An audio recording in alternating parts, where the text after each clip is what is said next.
100만 원 있는데 10만 원만 바꿔줬어요. 90만 원 못 쓰는 거예요. 이거 휴지가 된 거예요. 물에 그냥 버리는 사람, 불 태운 사람, 돈 같이 뿌리면서 강에 뛰어들고 집 태우고 집 속에 같이 들어간 사람, 끔찍한 일들이 많았다고 하더라고요. 김정은이가 인민들 모습에 있는 거는 눈물 흐르고 박수치고 이런 인민들 옆에는 있어요. 근데 북한 주민들이 배가 없고 막 눈물 흘리고 이런 옆에 있냐고. 하나도 없어요. 김정은은 북한 주민들의 이런 고통과 아픔을 모른다는 거 아닐까? 얼마 전 시진핑이 네. 7년 만에 북한을 찾았습니다. 예. 북한 주민들의 반응은 어떤가요? 자, 먼저 시진핑이 7년 만에 찾은 거는 저는 의미 있게 봤어요. 그래서 뭐 7년이 기준으로 봐서 그게 길다 짧다도 할 수 있겠는데, 이번 평양 방북은 6월 8일 9일 날 방북했죠. 평양 방문했죠. 이거는 뭐가 더 의미가 있냐면은 그 7년 만에 방문한 것도 있지만은 그 시진핑 주석이 올해 해외 첫 순방이에요. 이게 중국이라면 어쨌든 우리가 뭐 자타고 뭐 세계 2위라는 국가를 맞잖아요. 규모, 인구나 경제 규모나 여러 가지 면에서 세계 2위라는 건 뭐 부정할 수 없잖아요. 미국 다음이라는 나라인데, 그래서 G2라고 하지 않습니까? 근데 그렇게 큰 나라가 엄청나게 국제사에서도 뭐 인지도도 높은 나라인데, 그 나라 그 정상이 외국 방문으로, 외국 순방으로 북한을 택했어요. 북한을 택한 거는 저는 아주 의미가 있다고 봅니다. 이 시진핑의 이번 방북 목적은 아마 밝혀지진 않았지만 제가 추측해 건데는 동북 삼성이 북한에 막혔어요. 동해로 이렇게 나가려면요. 이걸 좀 나가려는 그 시도를 해보려고 하지 않았을까? 예전부터 오랜 수건이었어요. 중국 당국의, 중국 정부의 오랜 수건이었어요. 동해로 나가는 것이. 그러니까 무역 그 모든 이제 그런 것이 화물이 이제 배 선적에서 나가는 게 동해로 나가는 건데, 뭐 그게 나진항이에요. 북한의 함경북도 나진항인데, 거기까지는 뭐 중국이 마음만 먹고 북한하고 승인만 하면은 이제 연결은 되어 있는데, 이제 육로 개척 뚫는 거는 시간 문제 아닐까요? 전 뭐 한 1, 2년도 안 걸릴 것 같아요. 그냥 금방 할 것 같아요. 그러면 이제 그 나진항에 나가서 동해로 나가겠다는 전략인데, 그거 아마 제가 아무리 봐도 그게 이제 깊은 방북 목적이 아니었을까? 이렇게 생각하고. 자, 북한 주민들이 시진핑의 그 중국 방문을 이제, 근데 이게 한쪽으로 보면은 외국 정상이었잖아요. 외국 정상이었는데 거기에 대한 기대도 가질 수 있지만 또 북한이기 때문에 또 그렇다고 볼 수도 없는 거예요. 북한은 그 외국 정상의 그런 뭐 물론 이제 정상을 하면 양정상인데 양쪽이 똑같은 레벨로 이렇게 하는데, 한영이나 의식이나 뭐 우이전 뭐 이런 거는 똑같이 보여져요. 근데 이제 그 비중이라고 할까, 그 내용에 있어서는 그렇게 잘 안 가르쳐줘요, 북한 주민들에게. 그러니까 반응이라는 건 그러겠죠. 뭐 외국 정상이 오니까 중국 정상, 뭐 중국은 뭐 북한이 북한 나라가 생겨서부터 뭐 중국은 뭐 동맹국 혈맹이고 그 이상인데, 그럼 뭐 친선의 우방이라고 하거든요. 북한에서는 우방국 최고 지도자가 수령이었는데, 중국 수령이었는데 와서 조선 수령하고 같이 이제 만나는 거 아닙니까? 북한식 용어로 하면 두 수령이 그 만나서 하는 건 뭐 국가 경제 발전을 위한 그런 여러 가지 상상, 내부 북한 주민들이 그런 마음속에 반응은 있을 것 같아요. 겉으로는 이제 표현 못하겠죠. 왜냐면 거기서는 오직 한 사람주의, 수령주의만 있으니까, 거기에 무슨 시진핑이 오면 어떻게 생각은 가지고 있을지라도 그걸 함부로 이렇게 주민들이 공개적으로 표현하지는 못한다고 봐요. 북한 주민들의 반응 중에서 예. 김정은과 노동당의 말보다 예. 시진핑을 더 신뢰한다는 그런 반응도 있었는데, 이건 어떻게 보시나요? 이게 참 재밌는 건 뭐냐면요. 제가 이제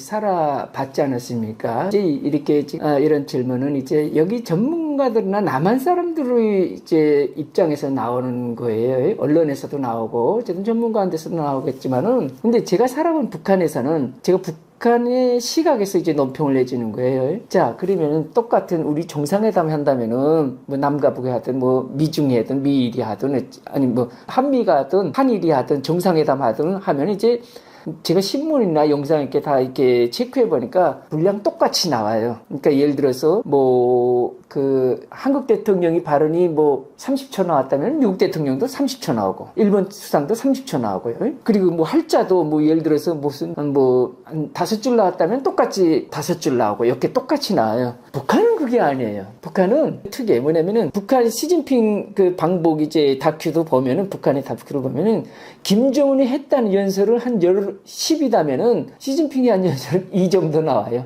뭐다 한 20% 정도 나오죠. 김정은이 연설 같은 게 10% 나온다면 짧게 나와요. 그게 왜 그러냐면은 우리는 대통령 우상하는 나라가 아니잖아요. 대통령 뭐 그래봤자 5년 하고 이제 바뀌는 나라잖아요. 북한은 그게 안 바뀌잖아요. 그러니까 절대적이고 지배적이고 뭐 영원하고 거기는 수령의 직위는 그냥 죽을 때까지 하는 자리잖아요. 그러니까 그게 가는 우상이 중요하지. 아니 시진핑도 임기가 있잖아요. 그죠? 뭐 푸틴은 임기가 없어요. 하도 뭐 특이하게 그 사람들은 이제 그 법을 이제 개정하면서 오래 해서 그러지, 지금 10년, 20년 이렇게 오래 해서 그러지, 법은 있어요. 근데 북한은 법이 없잖아요. 그냥, 뭐다, 종신 있잖아요. 북한의 입장에서 봤을 때는, 북한, 선전 당국의 입장에서 봤을 때는, 김정일의 그런 멘트나, 김정일의 교시나, 김정은의 발언이나, 이런 걸 집중해서 이렇게 내보내는 것이 중요하지, 시진핑의 말 같은 건 조금 였지요. 안 였는 건 아니에요. 똑같이 한다면 주민들, 인민들 시각이 이상해지지 않겠어요? 이상하는 게 아니라 정상적으로 되겠죠. 근데 북한에서는 그걸 원치 않죠. 그 우상화를 극대화하기 위해서는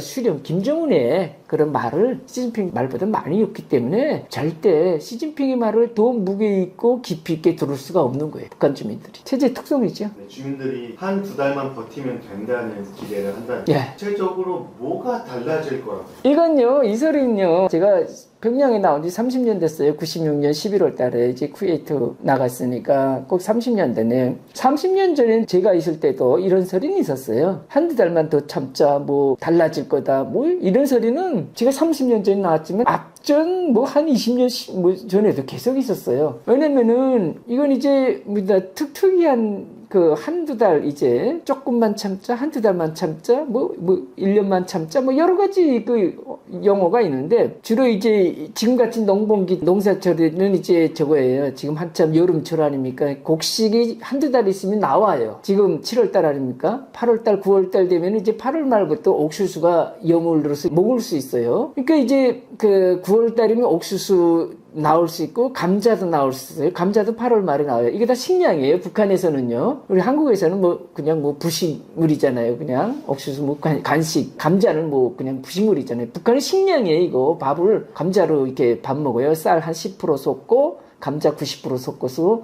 이제 감자 나오는 이제 고산지대는 감자가 주식이거든요. 양강도 함경북도 일부 지역 이런 데서는 감자가 이제 양식인데 식량인데 이럴 때 빗대서 이제 한두 달 참자 이런 소리도 나오고 또 어떤 때냐면요 북한은 항상 저런 걸 많이 시켜요. 무슨 전투 여러분 이제 시청자 여러분 이제 TBS랑 북한 쪽에 검색해 보면은 무슨 전투라는 소리 많이 나와요. 뭐 100일 전투, 150일 전투 이거 김일성, 김정일 때 많이 있었는데 김정일 때는 이런 거 없는 대신 그만큼 또 뭐 이런 그 주민들이 동원돼서 집중적으로 동원해서 하는 그 노동은 변함없어요. 그러니까 이런 집중 노동 기간이죠. 여러분 제가 해석해 준다면 모르잖아요. 북한 용어를 모르잖아요. 100일 전투 뭐 150일 전투 이러면은 100일간 충성에 그 당에 대한 충성심으로 그냥 혁신에 땀을 흘린다는 거예요. 연장 작업도 하고 하루 15시간씩 일을 한다는 거예요. 그냥 당에 충성한 결의를 맹세를 다지고 제가 해석한다면은 그냥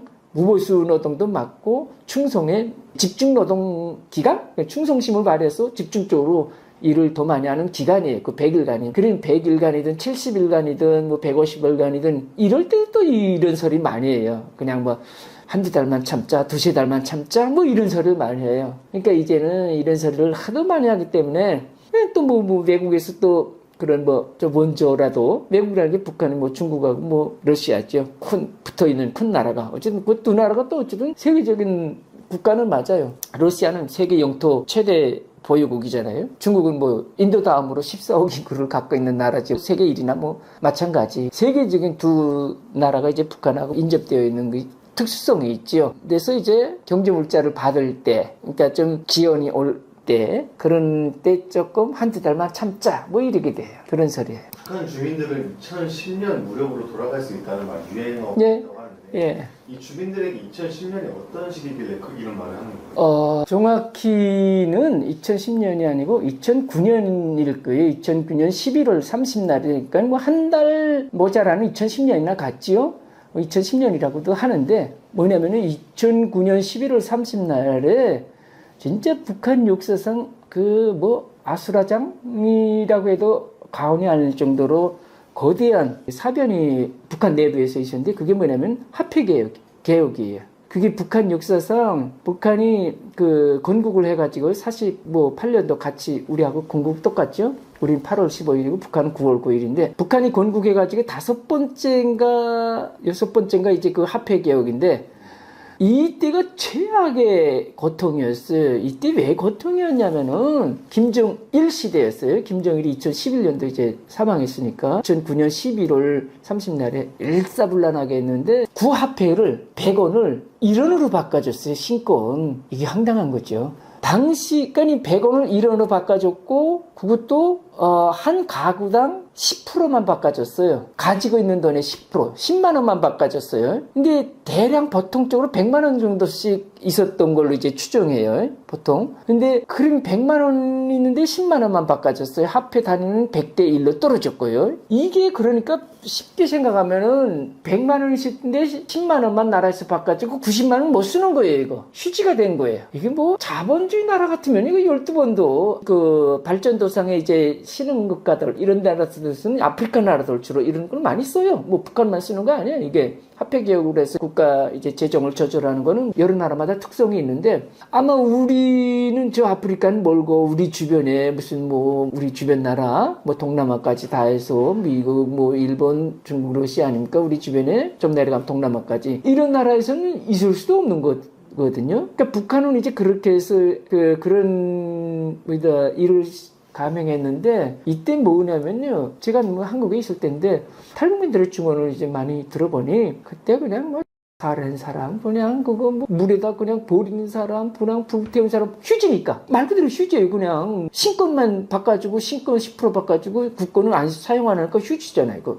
피땀이잖아요. 그냥 자기 피땀 그 다 몽땅 불태우면서 다른 사람이 그때 많다고 그러더라고요. 그러니까 이제 막 같이 강에 뛰어들고 그 돈 같이 뿌리면서 강에 뛰어들고 산에 가서 목 매달고 그냥 불 태우고 그냥 그 불 속에 들어간 사람, 집 태우고 집 속에 같이 들어간 사람 뭐 이렇게 해서 그렇게 끔찍한 그런 일들이 많았다고 하더라고요. 탈북민들이. 그래서 이때는 아마 북한 주민들이 고난의 행군 그 앞전에 있었죠. 한 뭐 15년 전이죠. 고난의 행군 1995년부터 2000년까지 5년간 보는데 그 뒤로부터 10년에 이제 합회개혁이 이제 발생했잖아요. 그 고난의 행군 시기 통틀어서 300만이 걸머지건 그 시기 때 통틀어서 2009년 합회개혁만큼 악몽의 시기는 없었다고 그러더라고요. 고난의 행군 시기는 그래도 있는 합회라도 어쨌든 유통되면서 식량이 없어서 굶어죽었지만 이건 나라에서 돈을 없애버렸으니까 인민들이 갖고 있던 돈 나라에서 날강도도 이런 날강도가 없죠. 뭐 우리가 대한민국에서 그런 정책이 실시됐다? 이건 뭐 12번이 탄핵이 뭐 엄중한 그하고는 비교가 안 되죠. 아니 생각해보세요 여러분. 여러분 통장에 있는 돈 10%만 나라에서 바꿔주고 90%는 다 없애버린다는 게 그게 말이 돼요? 상상이나 되겠습니까?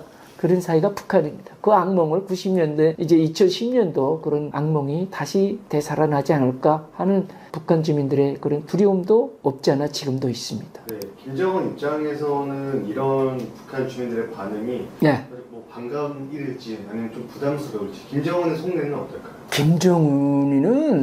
김정은 정치는 그래요. 우리 민주국가 정치, 민주국가 통수권자도 그렇게 하겠는지는 모르겠지만 김정은 정치는 그 실속형 정치가 아니라고 봐요. 저는. 왜냐면은 김정은이 집권해가지고 지금 15년, 16년 됐는데 제가 김정은에게서 눈 뜨고 찾아볼 수 없는 것이 이게 민주국가하고 다른 모습이 뭐냐면은 우리나라 대통령은 그래도 뭐 쇼라고 해도 시장 가서 저거 뭐 어묵도 먹고 지갑 열어가지고 감자도 사고 이런 뭐 사는 모습도 있지 않습니까? 민주국가 대통령 근데 아무리 구와 같은 유사한 기름이 김정은인데 있었을까? 없었어요. 16년 동안 한 번도. 아니 우리나라 대통령 그냥 5년이잖아요. 그냥 자리야 5년이잖아요. 그 대통령 당선되기 전에도 그렇고 당선돼서 5년간 1년에 한 번씩 재래시장 다니는 것 같더라고요. 무슨 선거 때 다니든 언제 때 다니든 어쨌든 그런 모습을 이제 김정은에게서는 없어요. 지금까지. 여러분 뭐 저 모르게 본 모습이 있다면은 여기 채널에다가 알려주세요. 그 사진이든 뭐 자료든 없어요. 김정은이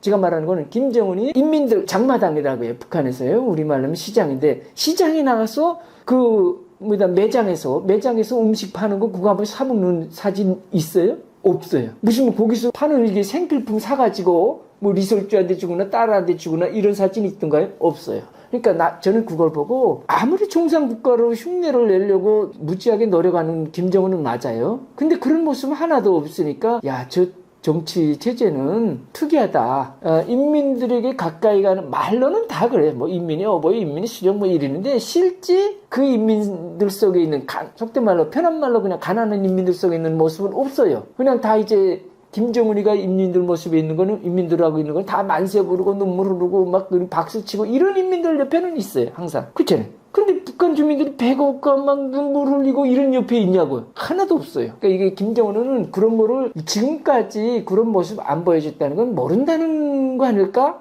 북한 주민들의 이런 고통과 아픔을 자기 주변의 사람들은 잘 알겠죠? 그러니까 뭐 기분에 걸맞지 않으면 그냥 없애버리는 거 아닙니까? 그냥 추방도 하고 뭐 비판도 세우고 또 심지어 그냥 처형도 하고 그냥 철칙도 시키고 이런 거 자기 주변 사람들 하는 거지. 주변 정치, 측근 정치해야지 북한 인민들에게 와닿는 정치를 안 하기 때문에 북한에서는 김정은이가 인민들에 대한 뭐 기대 두려움 뭐 이런 걸 별로 안 느낄 거예요. 저는 그렇게 봐요. 2026년도 현재 북한의 일반 노동자 월급이 북한 돈 6만 원 정도예요. 쌀값이 38,000원이에요. 북한 근로자 한 달 월급으로 쌀 2kg 사는 나라다. 세상에 이런 일이 나올 만한 그런 희한한 일이다.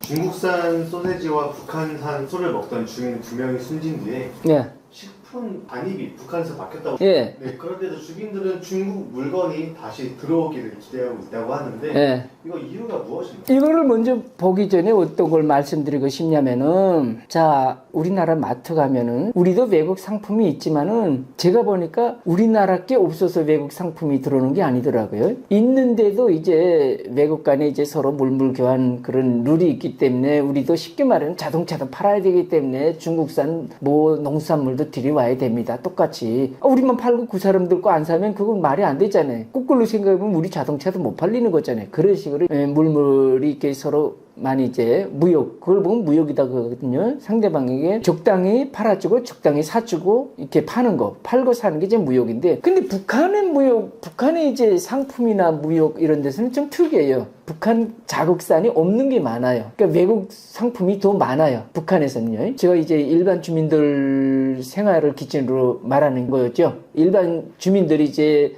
그 생활을 할 때 그 시장이라는 걸 이용하지 않겠어요? 그리고 또 이제 외화상점이라는 걸 이용하지 않겠어요? 거기는 이제 특수계층들만 다니는 상점이지만은 이런 데 봐도 국산보다는 중국산이 많아요. 외국산이 더 많아요. 외화상점에는. 이게 시장에도 이제는 김정은 씨 들어와서 한 50% 이상이 다 외국산이에요. 그러니까 이제 우리 같으면은 그 문제가 생기면은 수입을 중단할 수 있는데 북한에서는 그게 쉽게 중단을 못할 거예요. 왜냐면 제가 앞에서 말했잖아요. 자국산 물품이 없기 때문에. 북한도 자국산 그런 상품이 넘치도록 있다면 끊을 수도 있죠. 안 들어도 되잖아요. 수입 안 해도 되잖아요. 근데 수입 안 하면 안 되는 거죠. 자기네가 없기 때문에. 그래서 일시적인 사고는 나도 뭐 그건 그거고 계속 이제 중국산 물건 들어오는 거는 변함없을 거예요. 아마 북한하고 중국하고 뭐 무역, 북한의 무역거리가 90%가 중국이거든요. 북한 나라에서 하는 무역이 90%가 중국이에요. 지금까지 그 프로수가 한 해 많으면 90% 뭐 또 적으면 60%도 이렇게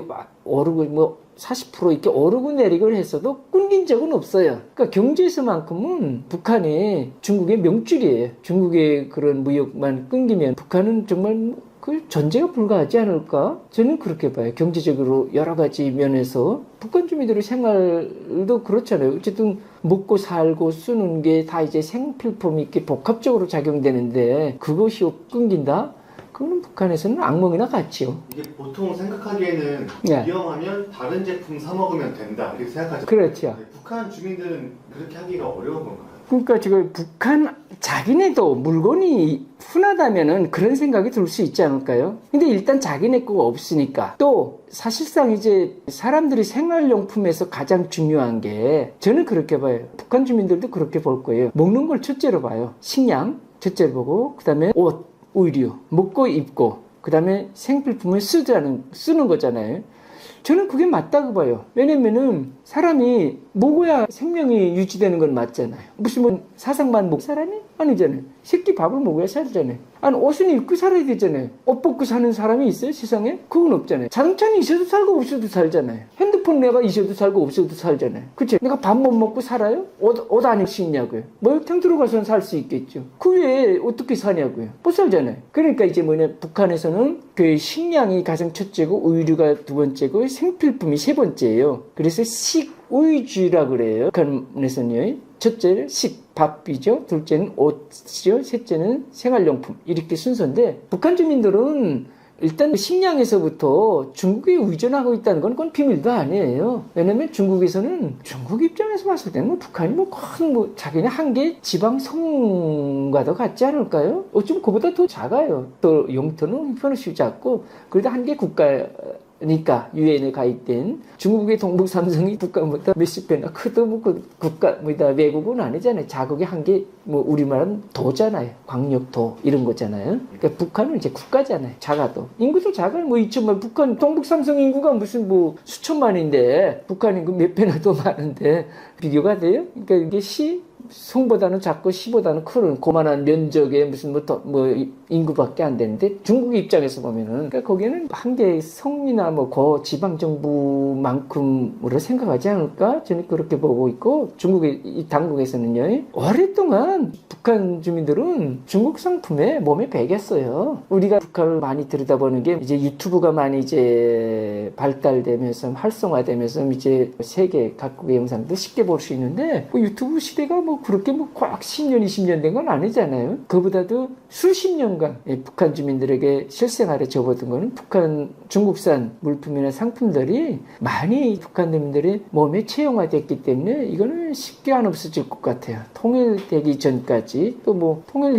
이후라도 동북 삼성이라는 큰 거대한 인구가 있고 영토가 있고 중국에 그런 이상은 우리 한반도 사람들하고는 아주 계속 이념적으로는 서로 다를 수 있겠죠. 우린 민주주의고 저기는 북한은 독재고 중국도 반독재나 같지. 사회주의라는데 말 그대로 우리하고는 좀 다르죠. 우리는 엄격하게 이제 대통령 선출하는 나라. 근데 북한은 그냥 김일성이 타고 앉아서 계속 아들 손자한테 물려준 나라고 중국은 주석을 당 간부들만 투표해서 뽑는 나라예요. 중국인민들을 뽑는 나라가 아니고 특이하잖아요. 우리로서는 이해가 안 되는데 어쨌든 그런 이념 사회체제는 달라도 경제적이나 생활 형편은 많이 유사하기 때문에 그런 북한 주민들이 중국 상품에 의존해서 사는 모습은 앞으로도 변하지 않을 겁니다. 북한 주민들 입장에서는 네. 장마당에서 당장 어떤 물건들이 비싸지는 걸까요? 중국과의 교류가 끊긴다.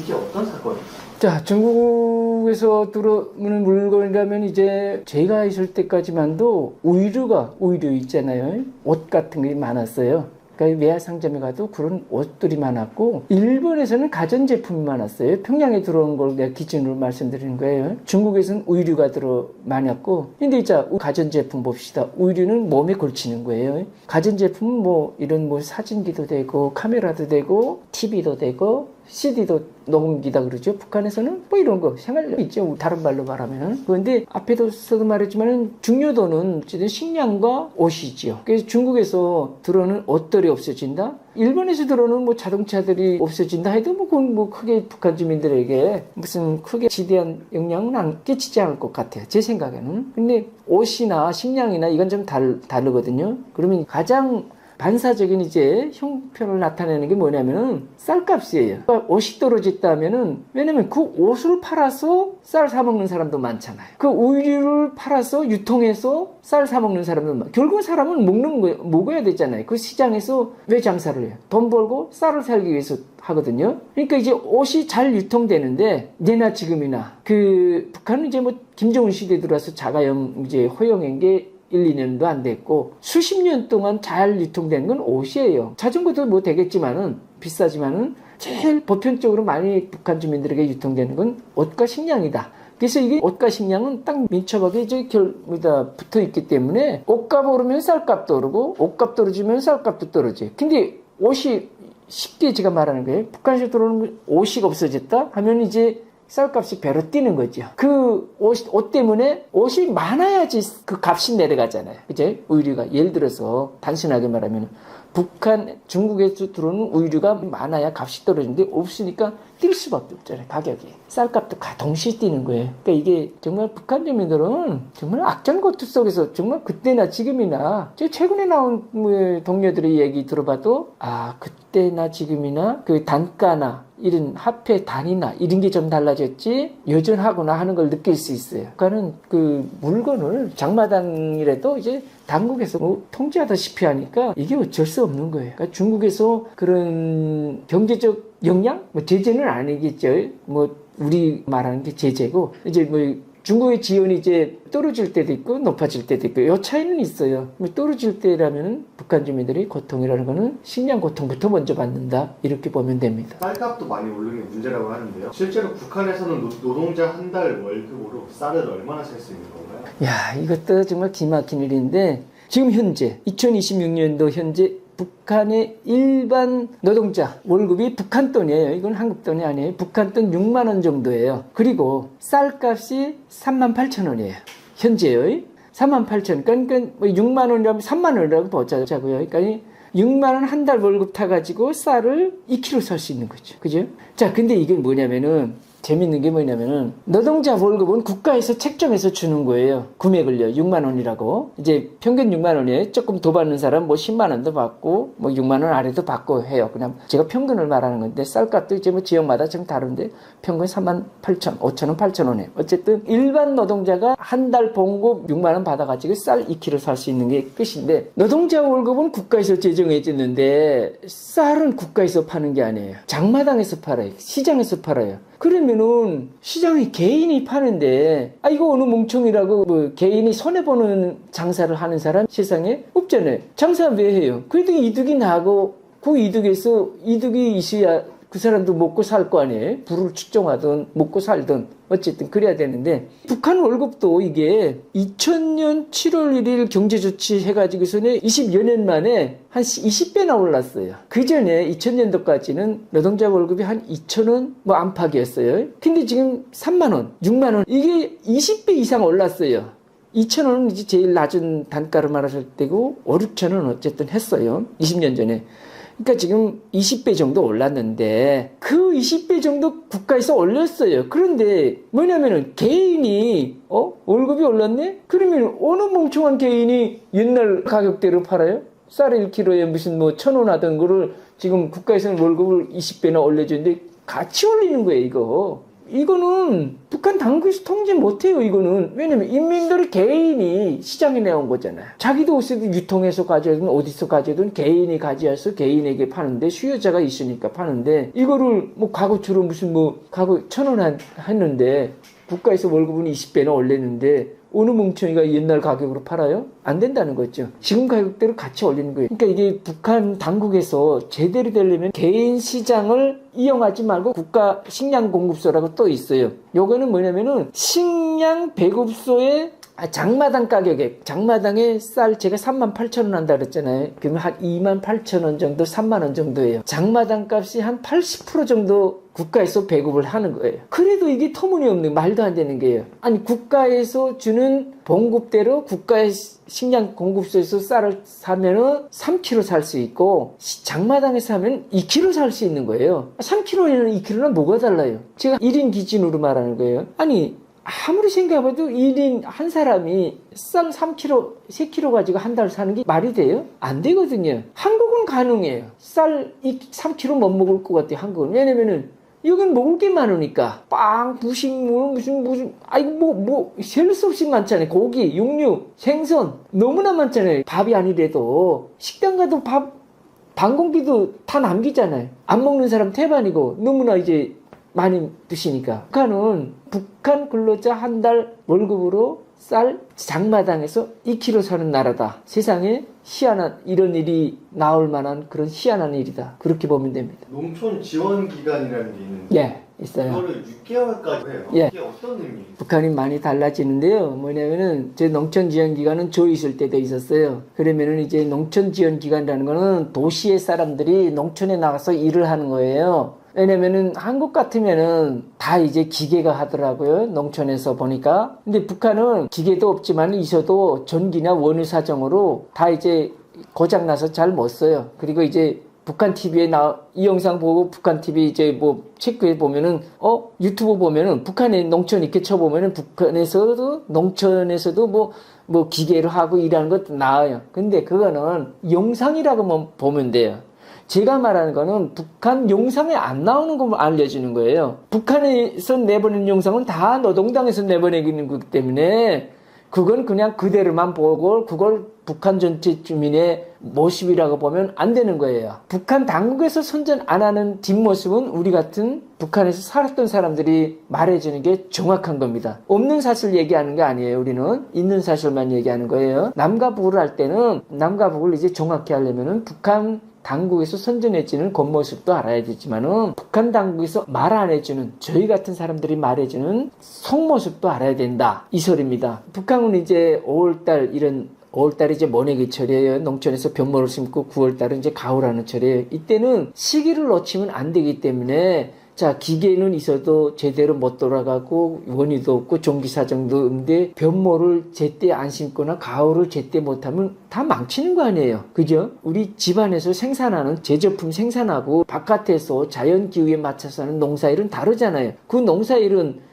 그 기후 지나면 못하는 거잖아요. 집안에서 생산하는 물건은 오늘 이달에 생산 못하면 다음 달 생산해도 되는데 바깥 농촌에서 하는 농작물을 농사철 지나서 생산할 수 있냐고요. 겨울에 가을에 씨를 뿌리고 겨울에 수확할 수 있냐고요. 없는 거예요. 그래서 이 농번기를 맞춰야 되기 때문에 인력이 총동원해요. 그래서 저희 실 때는 한 달에 5월달에 5월 6월달 반까지, 그래서 한 달 반, 가을에 9월달, 10월달 반까지 이렇게 해서 4개월씩 했어요. 합치면 이제 3개월이죠. 한 달 반, 한 달 반.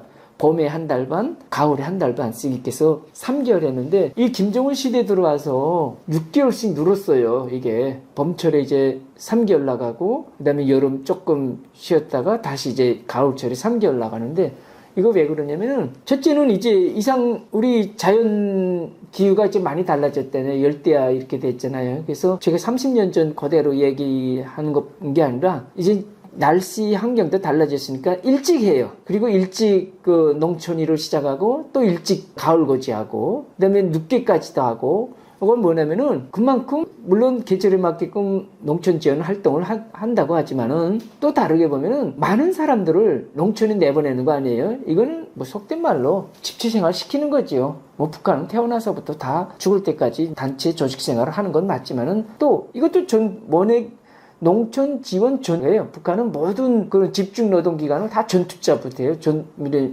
이런 각성을 갖고 해야 된다. 이래가지고서는 무슨 전투를 많이 붙여요. 무슨 건설 전투, 뭐 농촌 지원 전투, 간속지 개량 전투, 뭐 이렇게 전투자를 많이 붙여요. 군인 정신, 뭐 혁명 정신 갖고 일해야 된다. 이런 뜻이에요. 그래서 이런 기간 이제 주민들을 더 묶어놓는 거죠. 그 속에다가. 그러니까 이제 여러분 북한의 그 유튜브에서 북한의 영상들을 보면은 건설장에도 많은 인력이 나가서 일하고 그뿐이 아니고 뭐 여러 가지 뭐 특정 대상물 건설에도 많은 군인들 또 이제 인민들 이렇게 나가서 일하는데 농촌도 그 중에 하나고 이거는 다시 말해서 인력 관리, 사람 관리 이렇게도 보면 돼요. 왜냐면은 그런 속에 묶어놓는 기간은 잡생각이나 자유주의 행동을 못 하잖아요. 사람이 한가하면 어떤 생각이 들겠어요? 먹고 놀자는 생각이 들어요. 배 부르면 일단 배 안 걸으면 먹을 생각 드는 거예요. 그게 사람이에요. 그렇잖아요. 일단 먹을 생각 들고 배 부르면은 헛된 생각 들어요. 그게 또 사람이에요.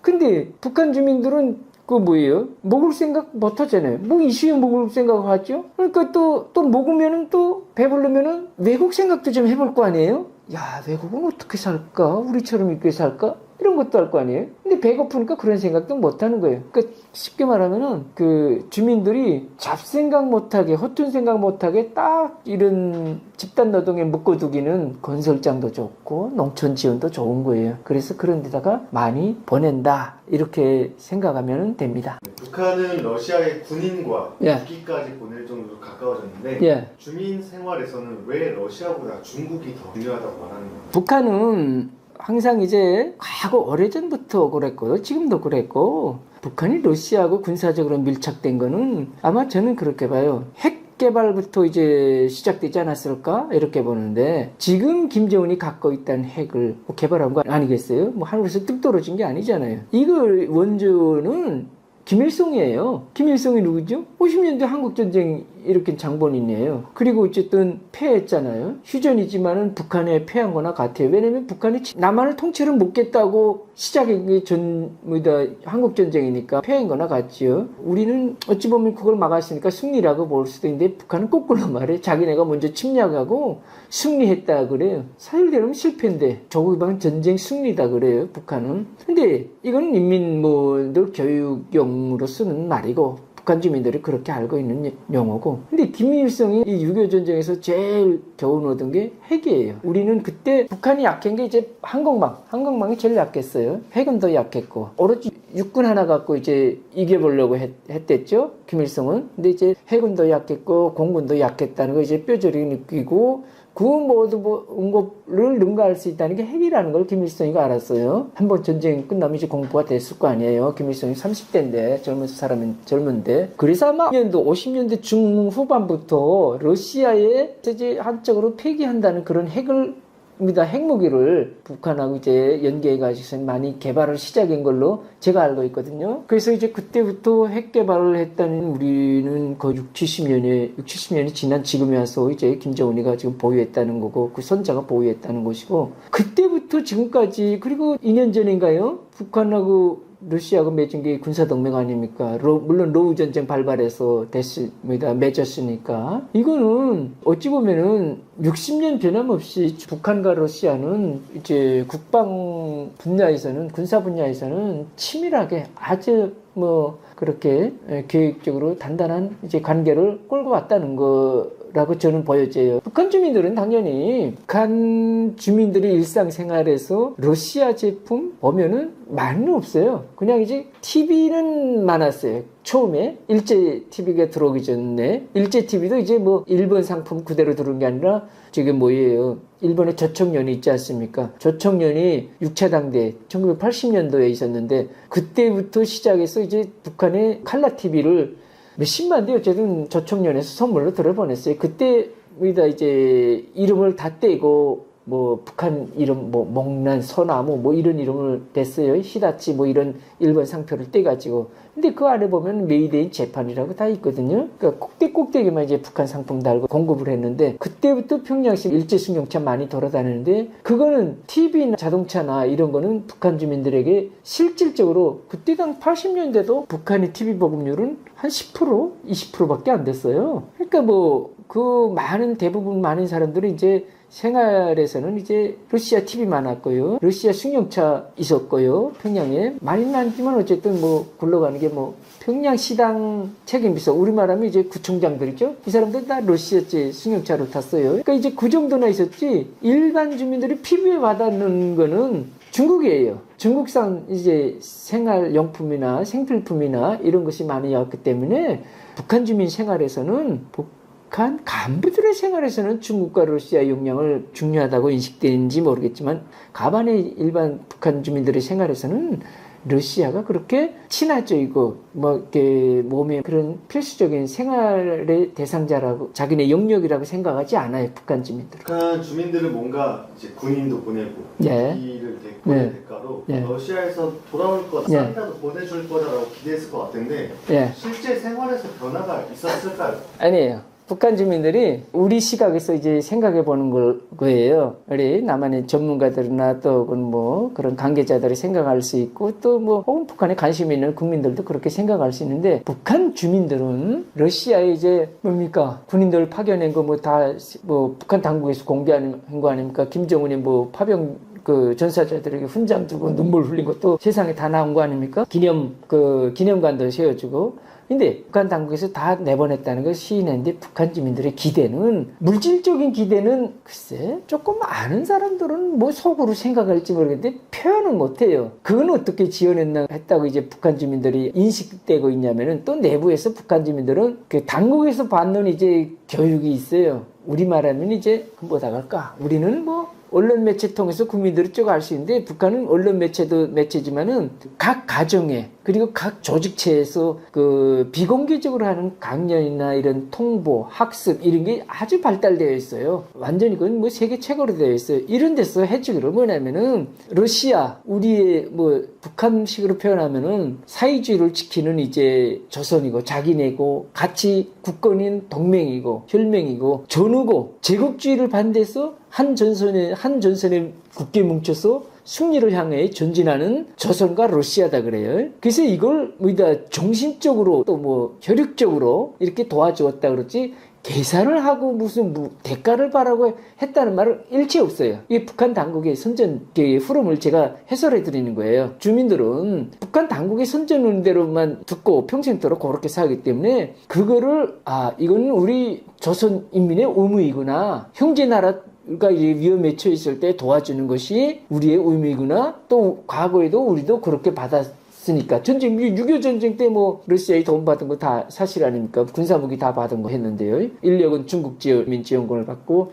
군사무기는 다 러시아 거 받은 거 아닙니까? 그건 북한 주민들 다 알아요. 그러니까 서로가 우리는 이렇게 동맹국이고 동지국 해서 우리는 이렇게 제국주의를 반대하는 한전선에서 굳게 뭉친 전우고 동지구나 이렇게 각인되어 있는 거예요. 그래서 우리가 생각하고 있는 거기에 대한 보수나 대가나 이런 게 주민들이 바라지 않을까? 속으로는 아는 사람들은 바랄 수도 있겠죠. 근데 그게 몇 프로 될까? 제 생각에는 뭐 미미할 것 같아요. 가반의 북한 주민들은 뭐 그럴 수밖에 없죠. 당국에서 해주는 선전대로 당국에서 그러면 북한 당국에서 그렇게 선전해 주겠어요? 우리가 러시아에 몇 명 아직까지도 몇 명 파견했다는 건 말 안 했어요. 북한은 몇 명 전사했다는 숫자를 안 밝히고 어쨌든 우리가 그냥 추측으로 평양의 기념관 그 이제 영상 봤을 때 대략 추측으로 우리가 뭐 1,600여 명의 사상자들 우리가 추측을 하는 거지.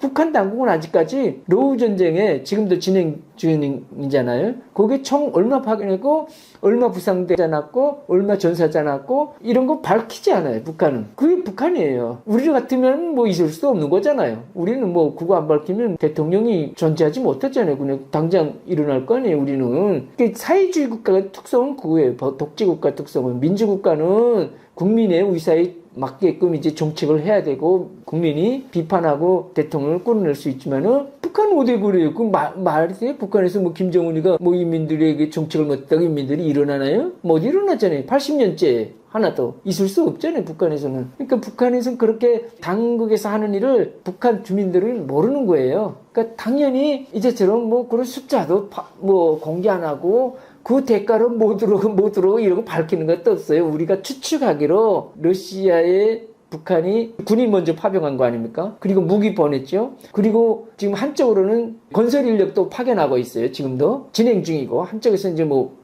복구 건설하는 것도 있어요. 러시아 지역에서요. 그런 거 있는데 거기에 대한 무슨 뭐 정확한 뭐 자료 같은 거 데이터나 이런 거 북한이 공개 안 해요. 그런 거는 공개 안 하니까 북한 주민들이 깜깜하게 모르는 것이 정상이지요. 북한에서는 아는 사람은 김정은 하나밖에 없어요. 그거를 당연히 뭐 그거 내보내면 뭐 아무 뭐 계산 없이 내보냈을까요? 저는 아니라고 봐요. 김정은이가 그걸 뭐 그런 멍청이가 세상에 어디 있어요. 자국 군대 1만 6천 명 내보내면 뭐 3만 명 가까이 내보내면서 무슨 거기다 계산 없이 내보냈다? 김정은이가 무슨 뭐 정신 잘못된 사람이에요?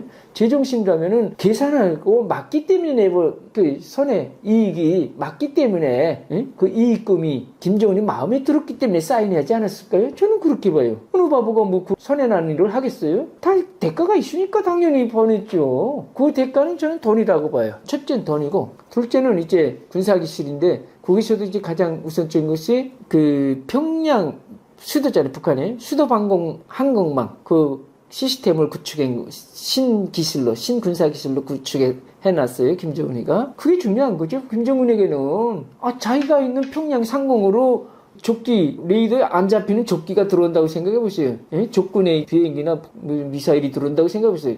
그 김정은이가 밤잠 제대로 자겠어요? 그렇잖아요. 그걸 탐지하는 그런 현대적인 러시아제 이제 군사 기술 내지는 장비가 들어온 걸로 알고 있고 세 번째로는 원유. 북한에 이제 그 러시아의 흔한 가스가 있죠. 가스가 이제 북한으로 들어가는 걸로 이렇게 세 가지 정도로 봐요. 그리고 대부분 이제 많은 거는 돈이기 때문에 그 돈으로 중국에서의 많은 물건을 사들어올 것 같아요. 북한에서는. 러시아에서 들어오는 자원이 있어도 주민이 아니고 김정은한테 들어간다는 거죠? 당연히 김정은한테 가는 거죠. 그거는 뭐 김정은이가 거기서 주인이고, 그러니까 뭐 북한 김정은이가 내보냈으니까 그 군인도 무기도 다 김정은이 사인을 했으니까 그 들어가는 게 김정은한테 가는 게 맞겠죠? 그게 뭐 정상이고. 그리고 또 러시아가 또 뭐 어떤 나라예요? 거기 민주국가예요? 뭐 형식상 그냥 뭐 여야 그 상하원이 있는데 그 북한하고 뭐가 다른 나라예요? 지금 뭐 푸틴 지금 뭐 20여 년째 통치하고 있잖아요. 뭐 20년이면 무슨 뭐 김정은하고 뭐가 달라요? 김정은 15년째고 16년째고 뭐 김정은이랑 뭐가 달라요? 종신행거나. 지금 푸틴도 나이 한 80 가까이 집권하는 걸로 이제 헌법을 개정한 걸로 알고 있는데 이건 뭐 똑같은 사람들이죠.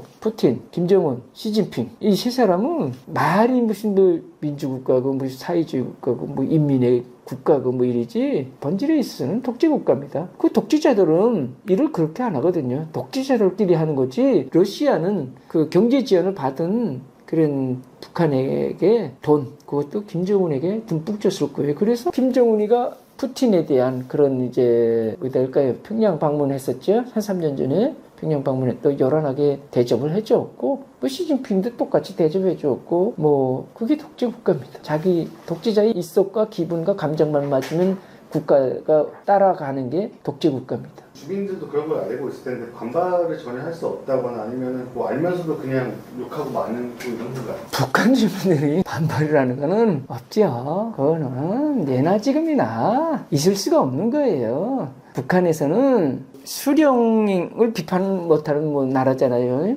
내가 중국에 살아보지 못했는데 이제 탈북민들이 중국에서 많이 있다가 오는데 내가 궁금해서 야 중국에서 시진핑을 욕하면은 어떻게 돼? 그러니까 물어봤어요. 저도 하도 궁금해서. 사적인 자리에서는 욕한대요. 그러니까 뭐 저거 뭐야 뭐 자기네 식구들끼리든 뭐 회사 동료들끼리 이런 데서는 욕하도 문제가 안 된대요. 그냥 에이 이제 시진핑이 일 잘못해서 지금 이렇게 우리가 뭐다 고생하고 있다. 뭐가 잘 안 되고 있다. 정책이 잘 안 되고 있다. 이렇게 비판 안 돼요. 근데 뭐가 안 되냐면은 이렇게 공공 장소라는 거 있잖아요. 우리처럼 우리는 뭐 이런 국회의사당 앞이나 뭐 저거 있잖아요. 강화문 광장이나 청와대 앞이나 뭐 법원 앞이나 이런 데서 공공 장소에서 우리는 프랭카트 들고 시위할 수 있잖아요. 뭐 이재명 대통령님 이거는 뭐 잘못됐습니다. 이거 뭐 취소해 주십시오. 뭐 이러잖아요. 우리는 충분히 국민 아무나 그럴 수 있잖아요. 국회든 청와대 앞에서 할 수 이런 건 못한대요. 중국에서는. 중국은 그걸 불가능하대요. 그건 있었다면 그냥 없어지면 안 돼요. 그냥 그 어디서 비밀 경찰들이 딱 나와서 없애버리고 안 돼요. 그냥 데려가겠죠. 그냥 뭐 데려가서 지도세도 모르게 없앤다는 거예요. 북한은 뭐 그보다 10배나 심하고 이게 사적인 자리에서 말도 못하는 거고 북한은. 중국은 사적인 자리에서는 하는데 이런 공적인 자리에서 못한다 이 소리고. 그러니까 이 차이예요. 그러니까 북한 주민들은 사람들은 알 거예요. 왜냐면 저같이 외국에 나갔던 사람도 있고 전 나왔다가 이제 평양에 안 들어갔지만은 평양에 들어간 사람들도 많잖아요. 태반이잖아요. 근데 이 사람들이 알아도 왜냐면 외국에 나가서는 잘은 몰라도 북한에서만큼보다는 조금이라도 아니까 외국 세상 물정을 아니까. 근데 그 안다는 사실을 함부로 말을 못해요. 북한에 들어가서 했다가는 예를 들어서 내 옆에 내가 좀 외국 한 3년 나갔다 와가지고 뭘 좀 아는 체하고 어깨 힘을 똑 주고서는 뭐 좀 사람이 그런 게 있잖아요. 좀 과시하는 그런 게 인간의 본성이잖아요. 뭘 좀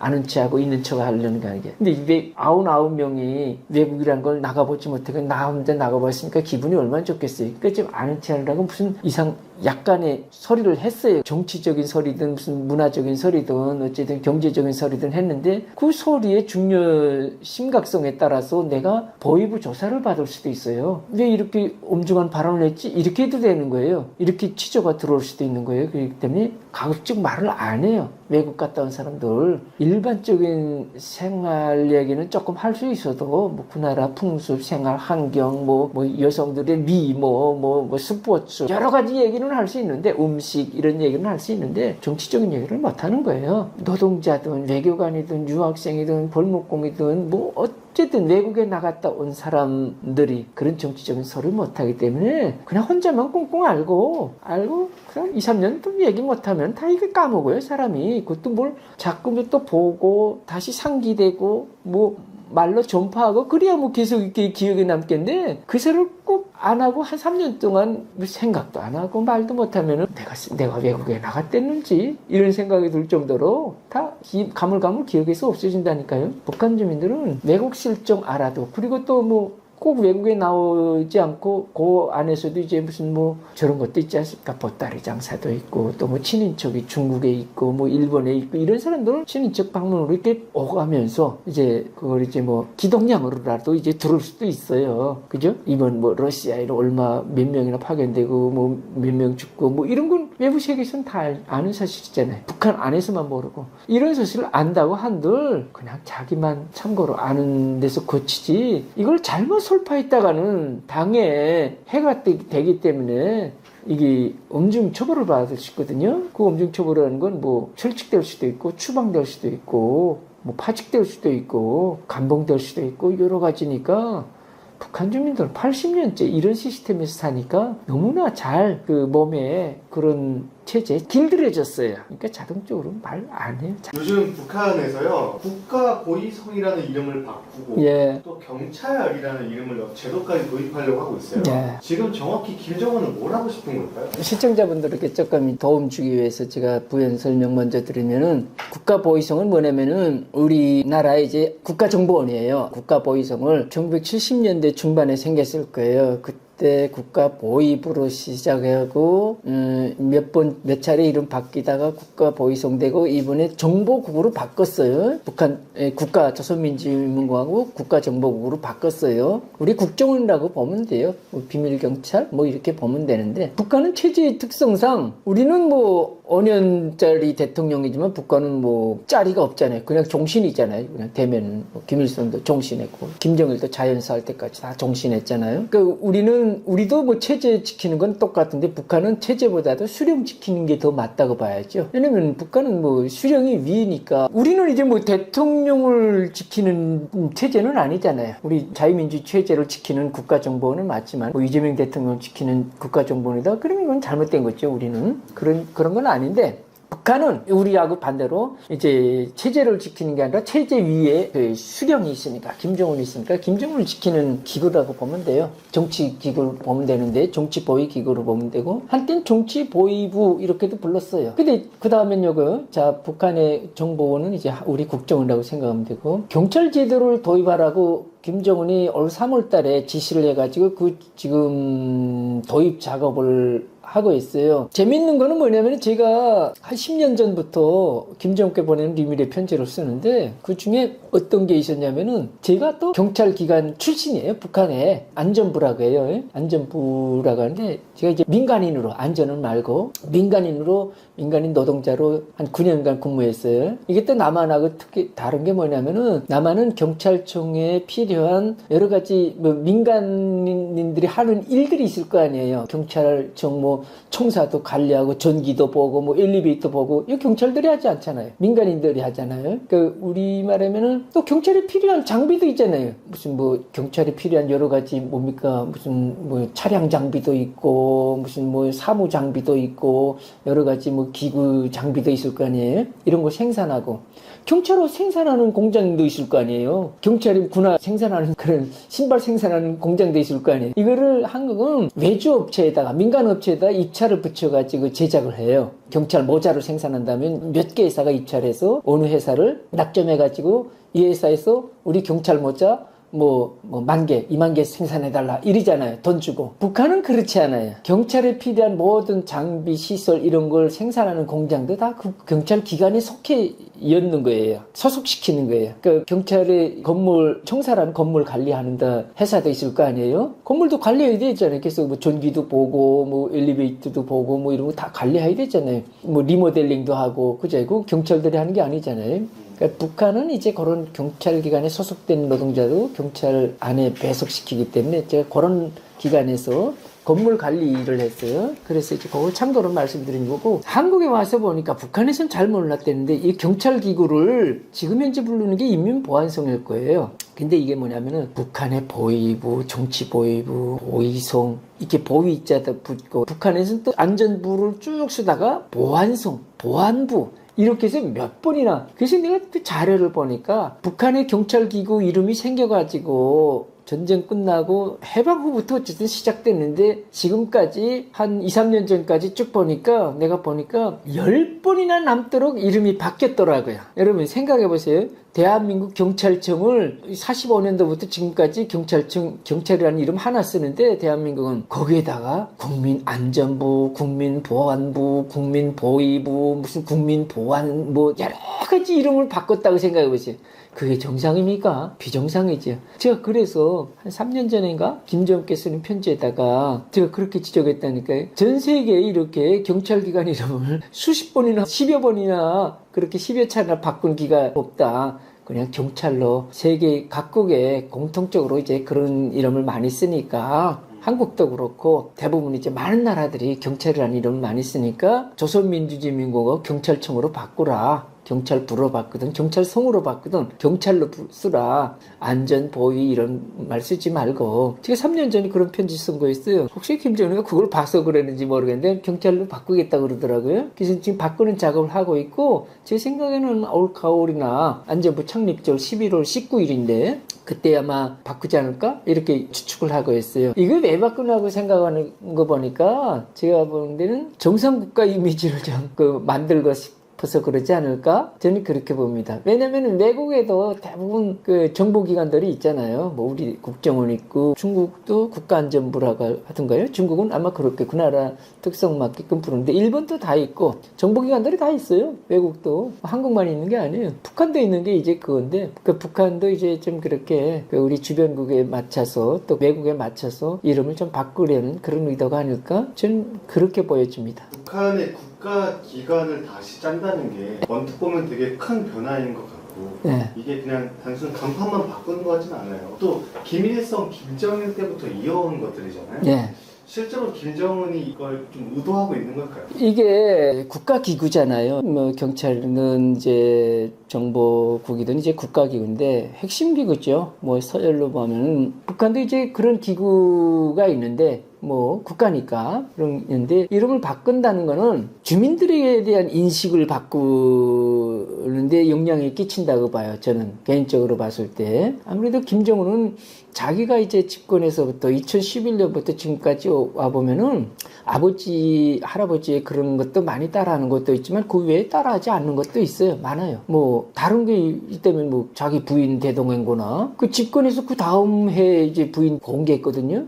2011년도에 이제 12월 달에 죽고, 그 다음에 4월 달에 이제 먼저 공식적으로 이제 아버지 자리 다 물려받고, 그 이후로 이제 자기 부인을 거기다 대동하고 나온 거 아닙니까? 이것도 과거에 다 자기 선대에게서는 없었던 장면들이고, 이러고 이제 뭐 그 사람이 어쨌든 또 아버지하고 다른 거는 여수인 들어와서 아버지를 많이 지우더라고요. 할아버지 아버지를 조상들을 많이 썩 지우는 게 아니라 예전엔 그렇게 많이 있던, 예를 들면 이제 뭐 초상화도 김일성, 김정일 초상화도 이제 많이 이제 내리고 자기 것만 단독으로 올리는 것도 있고, 요즘 같으면 상상도 못할 일인데 그런 게 있고, 어쨌든 좀 젊은 지도자 그리고 그 김일성, 김정일 시대는 뭡니까? 수십 년 전이고 지금은 그 시대하고 다른 시기는 분명하고, 김정은도 현 시대에 자기 개성을 갖고 있지 않나 이렇게 보여지고, 그나저나 통치자 아닙니까? 대통령 아닙니까? 북한에. 그러니까 이제 외국 사회에 좀 이렇게 자기네도 이제 보여주기 위해서는 그런 국가 권력 기구의 핵심 기구의 이름부터 좀 바뀔 필요성이 있지 않을까 많이 고민했을 것 같아요. 그게 인민들에게 주는 영향이 다르지요. 아무래도 예전에 뭐 인민보위부, 뭐 정치보위부 이런 소리보다 정보국이 더 낫고, 뭐 그다음에 안전부, 뭐 보안부, 보안성 이렇게 여러 가지 혼잡스러운 이름보다 그게 다 정치적인 거잖아요. 나 정보국이나 북한이 바꾸겠다는 경찰성으로 될 것 같아요. 제 생각에는 이제 사회안전부가 경찰성으로 바꿀 것 같아요. 북한은 다 성으로 쓰니까 경찰성으로 될 것 같아요. 여기는 정치 용어가 정치 색깔이 없잖아요. 정보국이나 경찰성에는 이제 그 정치 색깔이 없으니까, 그게 비하면 과거에 있었던 이름들은 정치 색깔이 너무나 노후했거든요. 진했거든요. 그러니까 그런 걸 이제 좀 과거 세대, 할아버지 아버지 시대에 그런 좀 어찌 보면 좀 시대 낙오적인, 좀 착오적인, 그 뒤떨어진 그런 풍경을 일신해 보려고 좀 국제사회에 맞춰보려고 하는 노력이 아닐까? 김정은은 제 개인적으로 볼 때 세계를 잘 알 것 같아요. 그럼 내가 김정은이라도 자기 혼자 집무실에서 외국 TV를 보지 뭐 북한 TV를 보겠어요? 북한 TV는 뭐예요? 다 그냥 김정은에게 충성하라는 TV인데 자기가 뭘 그런 거 볼 필요 있어요? 세상은 어떻고 세계는 어떻게 돌아가는지 그게 궁금하지. 그러니까 자기가 많이 그 세상을 알기 때문에 나도 좀 그런 세상의 정상적인 이미지를 좀 보여주고 싶다. 이런 걸 많이 작용한 것 같아요. 북한은 이제 보위부보다 정보부, 네. 행정기관이 아니라 경찰처럼 좀 다른 나라에 익숙한 이름을 쓰려고 하는 것 같은데 네. 뭔가 이미지 개선을 하려면 어떨까요? 이게 가장 큰 중요한 문제는 뭐냐면은 이제 여기서 이제 눈길이 가는 거는 안전기관을 이제 경찰기관으로 좀 바꾸려고 하거든요. 정보국 이름은 바꿨어요. 그냥 김정은이 지시에 하루아침에 바뀌었어요. 근데 요거는 좀 더 이제 더 구체적인 이제 작업이 필요한지 시간이 필요한지 바꾸라고 지시했고 제 개인적인 생각이지만 올겨울에 바뀔 거로 된데 이걸 내가 좀 유심히 들여다보니까 북한이 국제 형사경찰기구에 가입되어 있지 않아요. 이거는 프랑스의 본부가 있어요. 세계 한 180여 개 나라? 그 나라가 대략 가입되어 있고 북한은 가입되어 있지 않는 걸로 제가 알고 있어요. 여기에 그렇잖아요. 뭐 김정은도 겉으로는 어쨌든 정상국가 흉내를 내려고 많이 노력하는데 이런 국제국에 가입되어 있지 않다? 이건 비정상이잖아요. 국제 형사경찰기구는 말 그대로 국제적으로 이제 경찰이 할 일을 협조하고 도모하고 그런 기구거든요. 그러니까 예를 들어서 A나라에서 범죄자가 B나라로 옮겼다면 B나라에서 같이 공모해서 이제 수배하고 또 반대로 B나라에서 A나라로 도피할 수도 있잖아요. 이것도 해주고 이렇게 서로 이제 기구예요. 경찰 쉽게 말하면 경찰국 세계경찰협력기구라고 보면 되는데 북한이 이런 게 가입이 없잖아요. 안 돼 있잖아요. 그러니까 이것부터가 어찌 보면 국적 시선으로 봤을 때는 국제적인 시선으로 봤을 때는 정상국가가 아니죠. 그러니까 이런 것도 이름부터 달라져야지 이름부터 폴리스로 경찰로 돼야지 되는 건데 북한이 이름이 지금 무슨 폴리스예요? 경찰은 아니잖아요. 지금은 뭐 안전부인데 이게 무슨 외국에서 시큐리티? 안전이라고 할까? 이거는 뭐 경찰하고는 다른 거잖아요. 다른 건데 그러니까 이렇게 이름부터 다르니까 북한이 이름 개명하는 것도 있지만은 그 본질에서는 국제 형사경찰기구에 가입하기 위한 그런 준비 작업이 아닐까? 이런 데도 이렇게 차곡차곡 우리도 이제 국제사회에 발맞춰서 이렇게 가겠다. 이렇게 할 것 같아요. 제 생각에는 이제 이름 바꾸고 그러면 거기도 정식 가입할 거 할 것 같고 그렇다면 국제기구에서도 큰 문제가 없으면 가입해 주겠죠. 왜냐면은 북한도 유엔에 등록된 국가가 아닙니까? 그리고 이름도 제대로 경찰이라는 이름을 갖고 왔는데 못 받아줄 이유가 없죠. 근데 지금은 이름부터 틀린 거지. 안전부라는 게 이게 뭐 글쎄 나라마다 이제 뭐 좀 다르겠지만 북한의 안전부라는 건 우리는 안전이라는 소리를 노동안전 이런 데 많이 쓰더라고요. 한국에서는요. 근데 우리 뭐 경찰서 국민안전 뭐 이렇게 안 쓰잖아요. 근데 이제 우리 건설장님 인력안전 뭐 노동안전 뭐 이런 게 쓰는데 그 북한은 안전부라고 써요. 경찰기관을. 그러니까 그것부터 너무나 황당하고 시대착오적인 이름이죠. 그러니까 이름부터 바꾸고 국제경찰기구에 배속돼서 자기네도 일반 정상적인 국가의 한 모습이다. 이거 보여주려는 그런 의도로 보입니다. 저는. 7월 달입니다. 정말 한 달이 어떻게 빨리 가는지 뭐 정말 세월의 빠름을 실감합니다. 7월 달은 뭐 아무래도 제가 탈북민이니까 또 이제 북한에서 여기 왔으니까 뭐 6월달, 7월달 똑같은 생각이에요. 그냥 우리 안보 보온 그런 달이죠. 그래서 7월 27일이 우리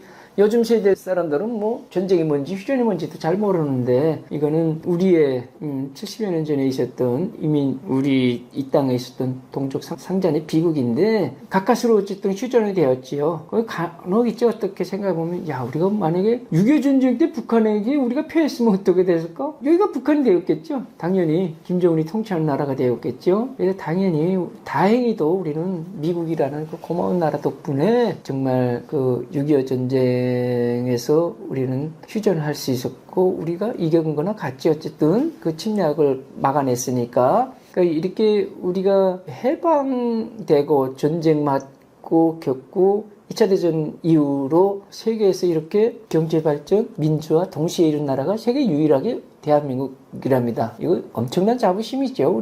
우리 국민들. 그래서 이런 멋있는 나라에 살면서 이 땅을 위해서 피 흘린 우리의 그런 선조들, 우리의 아버지 어머니, 이제 할아버지 할머니들 되겠나요? 그분들의 그런 노고를 우리 단 한순간도 잊지 말고 우리 대한민국 잘 지켜가야 그분들의 그런 기대에 어긋나지 않는 오늘이 되지 않을까 이런 생각을 해봅니다.